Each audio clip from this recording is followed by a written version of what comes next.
Hey, Monica. Hey, how are you doing? Good. Good. Monica spends her days helping people in Little Falls and Morrison County who are in recovery from opioid use disorder. It's a role she embraces because she, too, is in recovery from a decade-long addiction that began with opioids. So for me, it was about 3.5 years. Continued to take pills. Ended up buying them off the street, obviously, because soon my doctor stopped prescribing or stopped asking, for them because I didn't want anybody to know I had a problem. At that point in time, I knew what I was doing was normal, but I definitely didn't think it was an issue. So continued with the painkillers and then eventually switched to heroin. So I was introduced to heroin, and for me, it was kind of game over.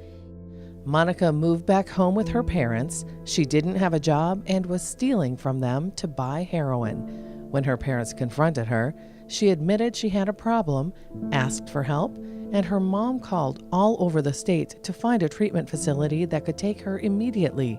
They couldn't find one. That is, until, at wit's end, they called their local hospital, CHI St. Gabriel's.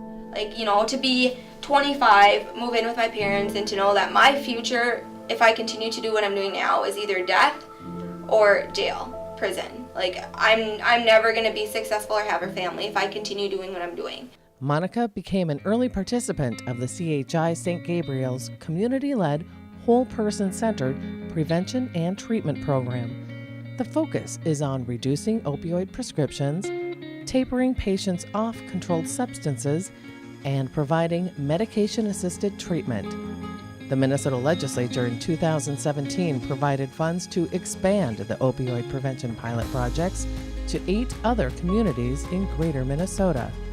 Really, the whole goal is to have patients who need help access it in their local community and not have to travel across the state to get to an addiction doctor or to get to a provider that can help them.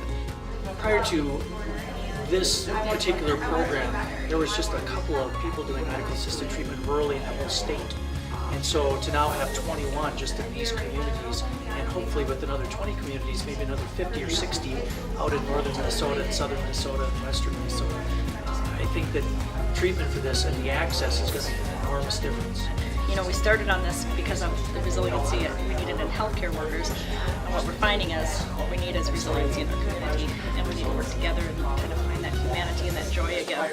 I think the biggest thing to just kind of take home if you know somebody or if you have a use disorder is that there can be help and there is hope and there are treatments.